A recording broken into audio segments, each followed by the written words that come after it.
Hey YouTube, you're telling me you didn't want to see this? Or you don't want to hear this awful music? Well, we've listened, and check out our new video. So, YouTube, this was one painful toe or one barking dog. What happens here is there's a subungual hematoma. What that means is there's bleeding underneath the nail.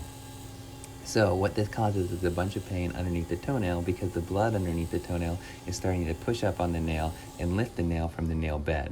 What you can see we're doing here is we're taking a drill to reduce or put a hole in the nail so that we can relieve some of that pressure.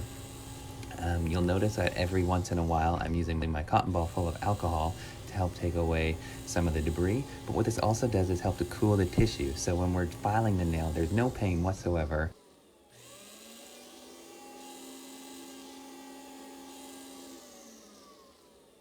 We can get right through the nail and into the gap between the nail and the nail bed. This will then relieve the pressure. So you'll see here I'm getting closer and closer and closer, and there's a tip on the end of that burr that allows me to get through the nail. So there you can see we finally broken through the nail. Some of the blood has started to come out. I'm getting my gauze ready so that we can reduce the pressure, and of course there's a nice surprise. Oh my god. Did you? What that is the pressure that's built up underneath the nail, and you can see how much comes out.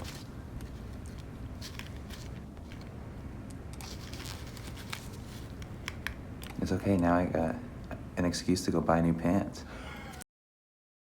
Here you'll see that what we're doing is we're still applying pressure and we're trying to get all that nail out completely. This is a little tender for the patient. However, if the patient in this case didn't find it too bad. What this allows is for the blood to come out. So you'll see I'm working to try and get as much blood out as possible so that the pressure is relieved. Therefore, when the patient walks out of the office, there isn't any pain. I'm squeezing from the base or the nail matrix to try and push it towards the nail bed and get more of that fluid out. As you can notice too, the hole is not that big. We do have smaller burrs. We have needle burrs. Sometimes those are used to make an even smaller hole. You have to be careful though, because you don't want to make a hole that's too small and you don't want a hole that's too big. A hole that's too small doesn't get enough fluid out, and a hole that's too big, well, then there's always a chance for bacteria to get in. So this is something that the patient will always want to make sure that they're keeping nice and healthy and moving forward to keep it so it doesn't get infected. So what this allows is now every step that you take, the blood has somewhere to go. Sorry. Sorry. You right? Mm-hmm.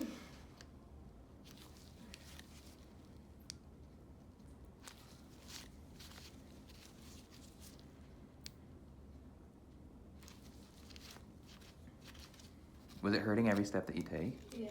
Okay. Okay, so it's out now.